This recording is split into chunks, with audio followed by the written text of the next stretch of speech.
মলদ্বার থেকে রক্ত পড়ছে এবং চোখ মুখ দেখলেই তাদের দেখা যায় খুব আতঙ্কিত। কোনো রোগ ছাড়াই হতে পারে, আর কোনো কোনো ক্ষেত্রে অবশ্যই ক্যান্সারও এক কারণ হয় যার জন্য রক্ত পড়তে পারে।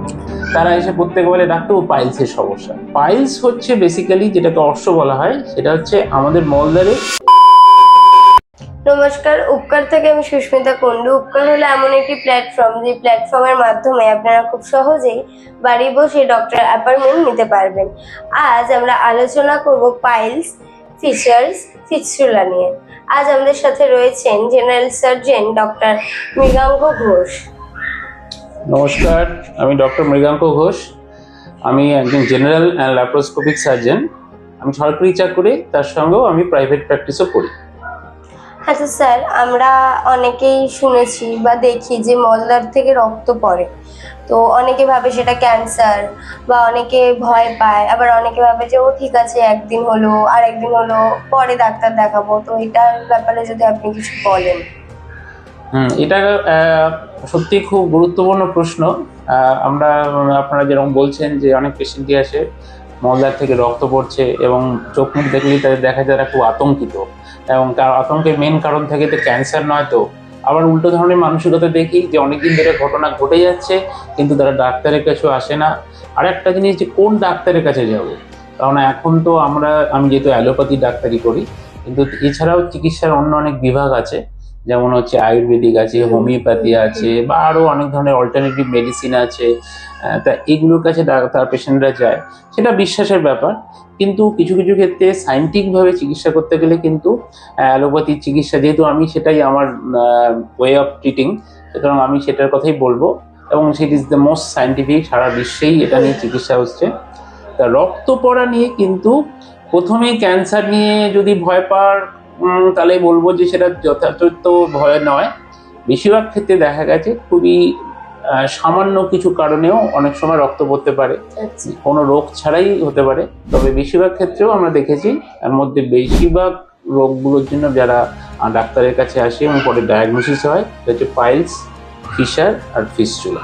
আর কোনো কোনো ক্ষেত্রে অবশ্যই ক্যান্সারও এক কারণ হয় যার জন্য রক্ত পড়তে পারে।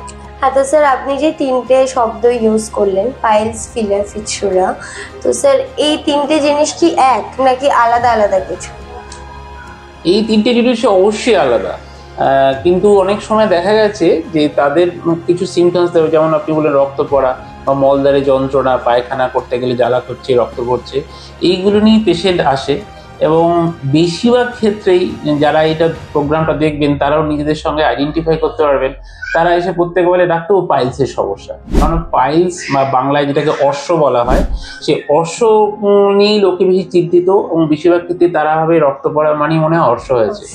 এবার আমাদের অভিজ্ঞতা থেকে দেখেছি, পাইলস, ফিশার, ফিস্টুলা কিন্তু, এবং আমাদের অবশ্যই এটা নিয়ে আমরা পড়াশোনা করেছি, তিনটে কিন্তু মোটেই এক জিনিস নয়। কিন্তু তাদের সিমটমস বা যেটা হচ্ছে আপনার উপসর্গ, যেগুলো কিন্তু অনেক ক্ষেত্রেই একই রকম হয়, যেটা হচ্ছে রক্ত পড়া। এটাই হচ্ছে। এবার যদি আপনি আমাকে অনুমতি দেন, তাহলে আমি এই তিনটে সম্বন্ধে কিন্তু ডিটেলসে বলবো। তাহলে যেটা দর্শকগণের জন্য আমি যেটা বলবো, যে রক্ত পড়লে এক নম্বর কথা, আতঙ্কিত হবে না, ভয় পাওয়ার তেমন কিছু নেই। এবার কি করা যায়? অবশ্যই হুড়মুড় করার কিছু নেই, তবে প্রয়োজনে অবশ্যই ডক্টরকে দেখাবেন, এবং এর জন্য আপনি MBBS ডক্টরকে দেখাতে পারেন। আর বিশেষজ্ঞ হলে আপনি একজন সার্জন, আমার মতো কোন শল্য চিকিৎসক বা সার্জনকে দেখাতে পারেন। এবার রোগের কথায় আসি, পাইলস কি, ফিশার কি, আর ফিস্টুলা কি, এটা একটু জানলে কিন্তু আপনার কিন্তু ভয়টা অনেকটা কমে যাবে, এবং ঠিক পথেও আপনি যেতে পারবেন। আর ফিশার হচ্ছে বেসিক্যালি, আপনি যদি অক্সফোর্ড ডিকশনারিতে খুঁজে দেখেন, যে ফিশারের মানে কি, দেখবেন লেখা আছে পাহাড়ের খাঁজ, পাহাড়ে যে ভাঙাচোরা খাঁজ থাকে তাকে ফিশার বলে। কিন্তু দেখা গেছে বেশিরভাগ রোগী যারা রক্ত পড়ছে বলে, মলদ্বার থেকে রক্ত পড়ছে বলে আসে এবং ভাবে তারা পাইলসের রোগে ভুগছে, কিন্তু দেখা গেছে 90% পেশেন্ট কিন্তু আসলে তাদের রোগ পাইলস নয়, সেটা আসলে ফিশার। বিকজ এই মলদ্বারের যে তিনটে রোগের কথা আপনিও শুনলেন বা জানেন, তাদের মধ্যে সব থেকে কমন হচ্ছে কিন্তু ফিশারটা হচ্ছে শক্ত পায়খানা থেকে, মানে কনস্টিপেশন বা কোষ্ঠকাঠিন্য, যেটা আমাদের অনেকেরই থাকে, যার জন্য পায়খানা করতে অনেকক্ষণ সময় লাগছে বা ওষুধ খেতে হয় বা ডাক্তারবাবুর কাছে গেলে ডাক্তারবাবু শাকসবজি খেতে বলেন, সেই কোষ্ঠকাঠিন্য রোগ থেকেই এই রোগের শুরু। তার মধ্যে ফিশারটা হচ্ছে ওই মলদ্বারের কাছে আমাদের কাছে দুটো রিং থাকে, যেটাকে আমরা ডাক্তারি ভাষায় স্ফিংটার বলি। তার মধ্যে একটা হচ্ছে এক্সটার্নাল স্ফিংটার আর একটা ইন্টারনাল স্ফিংটার। এক্সটার্নাল স্ফিংটারটা মানে হচ্ছে যেটা আমরা কন্ট্রোল করতে পারি, সেটাই হচ্ছে এক্সটার্নাল স্ফিংটার। আমরা রাস্তায় পায়খানা পেয়েছে, কিন্তু আমি রাস্তায় কোনো পাবলিক যেটা শৌচাগার আমি ইউজ করবো না, আমার বাড়ির কাছে, তখন আমরা কিন্তু বাড়িতে যাতে যতক্ষণ সময় পেয়েছি পায়খানাটাকে ধরে রাখি, বা বাড়িতে কোনো কাজ করছি, খুব মানে দরকারি কাজ, পায়খানা পেয়েছে, কিন্তু আমি তখন কাজটা শেষ করে পায়খানা করব বলে মলদ্বারটা চেপে রাখি। এইটা হচ্ছে কিন্তু এক্সটার্নাল স্ফিংটারের কাজ। এই এক্সটার্নাল স্ফিংটারের কিন্তু সমস্যা ফিশার নয়। ইন্টারনাল স্ফিংটার যেটা আমাদের কন্ট্রোলের বাইরে, সেটাতে যদি কোনো সমস্যা হয়, কখনো কোনো টাইট হয়ে যায়, প্রচণ্ড একটা স্প্যাজম বলি, যেটা যেরকম আছে সেটা ফট করে যদি টাইট হয়ে যায়, তাহলেই কিন্তু ফিশার রোগটা হয়। টাইট হলে কি হচ্ছে, শক্ত পায়খানা ওরকম একটা জায়গায় ন্যারো হয়ে গেছে, টাইট হয়ে গেছে, জোর দিয়ে করতে গেলে ওখানটা কেটে যায়, এবং সেটাই যদি বারবার ঘটে সেখান থেকে ঘা হয়, এবং সেটাই হচ্ছে ফিশার। ওখান থেকে যখন রক্ত পড়ে। এবার পাইলস আর ফিশারের মধ্যে সব থেকে যেটা পার্থক্য করার বিষয় হচ্ছে ব্যথা, যন্ত্রণা। পাইলসের ক্ষেত্রে আমাকে দেখেছি বিষয়ের ক্ষেত্রে কোনো যন্ত্রণা হয় না, সেটা হচ্ছে রক্ত পড়বে কিন্তু সেরকম কোনো যন্ত্রণা নেই। অনেক সময় বেশি পরিমাণ রক্ত পড়ছে, বলছে যে পিচকিরির মতো রক্ত পড়ছে, হ্যাঁ, সেটা অনেক সময় কাঁচা রক্ত। আর ফিশারটা কিন্তু টপ টপ করে কখনো রক্ত পড়ে, পায়খানার সঙ্গে মিশ্রিত হয়ে পড়ে, কিন্তু সেটা রোগীদের সব থেকে মানে যেটা যার জন্য ডাক্তারের কাছে, সেটা হচ্ছে যন্ত্রণা। ফলে আমি পায়খানা করার পরই প্রচন্ড জ্বালা করছে, বুঝতে পারছি না, এটা কিন্তু ফিশার। তো স্যার আপনি তো পাইলসটা বললেন, তো ফিশার আর ফিস্টুলাটা আপনি বললেন না, তো সেইটাও কি একই রকম? হ্যাঁ, সেটাও একই রকম প্রাথমিক স্তরে এক ধরনের চিকিৎসা। যেমন ফিশারে যেটা আমি বলছিলাম যে ওই স্ফিংটার যেটা রিং মতো টাইট হয়ে যায়, সেটাকে ঢিলে করাই হচ্ছে মূল লক্ষ্য। সেটার জন্য কিন্তু যেহেতু আমি বলার সুযোগ পাচ্ছি, আমি বলবো যে এই ক্ষেত্রে কিন্তু বাজারে অনেক রকমের ওষুধ আছে, যেগুলো কিন্তু অনেক সময় দুর্ভাগ্যজনকভাবে ডাক্তারবাবুরা প্রেসক্রাইব করেন, ডাক্তারবাবু বা অল্টারনেট মেডিসিন যারা ব্যাপারটা সম্বন্ধে ঠিক জানেন না। এবং দুঃখজনকভাবে ফার্মাসিউটিক্যাল কিছু প্রোডাক্ট আছে যাদের যে কম্পোজিশন আমরা স্টুডেন্টদের যখন পড়াই, যেগুলো কিন্তু দেওয়ার কোনো মানে হয় না, যার মধ্যে সেই উপাদানগুলো নেই, তাও কিন্তু বাজারে ভুরি ভুরি আছে এবং সেগুলো দেওয়া হচ্ছে। যেটা মেন মলম, যেটা মলম ইজ দ্য ড্রাগ, সেই মলমটা মলদ্বারে লাগাতে হবে, যার মূল উপাদানটা এমন একটা জিনিস, সেটা হচ্ছে ওই ইন্টারনাল স্ফিংটারটাকে ঢিলে করবে।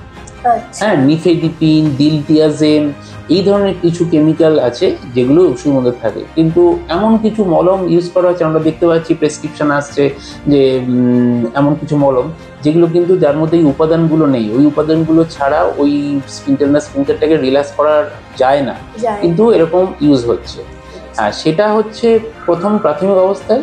ফিশার দেখা গেছে প্রথম থেকে যে সমস্যা যখন হয়, মানে যন্ত্রণা হচ্ছে, ব্লিডিং হচ্ছে, তখন আমাদের কাছে এলে আমরা কিন্তু ওই মলম প্রেসক্রাইব করি, পায়খানা নরম রাখতে বলি। তার সঙ্গে আরেকটা হচ্ছে সিজ বাথ, এটা হচ্ছে গামলার মধ্যে গরম জল রেখে পায়খানা করার লোকে যেরকম ইন্ডিয়ান স্টাইলে পায়খানা করতে বসে, যেটাকে আমরা ইংলিশে বলি স্কোয়াটিং পজিশন, স্কোয়াট করা, সে ওই মধ্যে জলের মধ্যে বসতে হবে, 15-20 মিনিট শেক নিতে হবে, দিনে 2-3 বার শেক নিতে হয়, আর হচ্ছে মলম লাগানো। এটাই হচ্ছে প্রাথমিক চিকিৎসা।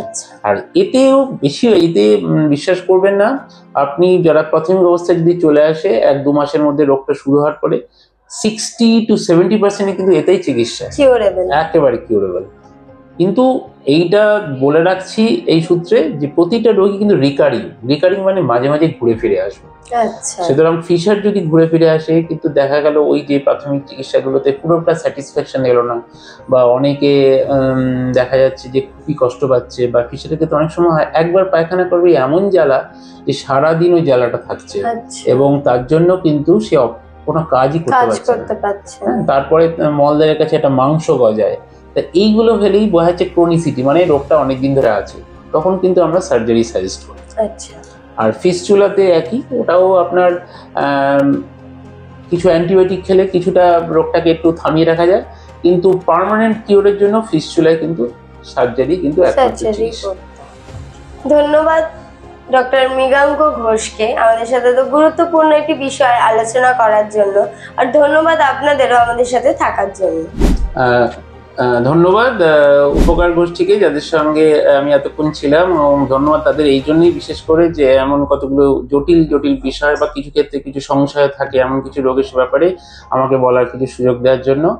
আর আমিও আপনাদের জানাই যে যেটা একটা আপনাদের বিরাট ইনফরমেশন, আমার সঙ্গে যদি আপনারা যোগাযোগ করতে চান বা আমার মতো অন্য কোনো ডক্টরের সঙ্গে যোগাযোগ করতে চান, তাহলে আপনাকে এই উপকার অ্যাপস, ওটাকে আপনি গুগল প্লে স্টোর থেকে ডাউনলোড করে নিতে পারেন, এবং সেখান থেকেই আপনি আমাকে যদি দেখাতে চান বা অন্য ডাক্তার দেখাতে চান, ওইখানেই রেজিস্টার করলেই পরবর্তী সব বিশদ খবরগুলো আপনি পেয়ে যাবেন।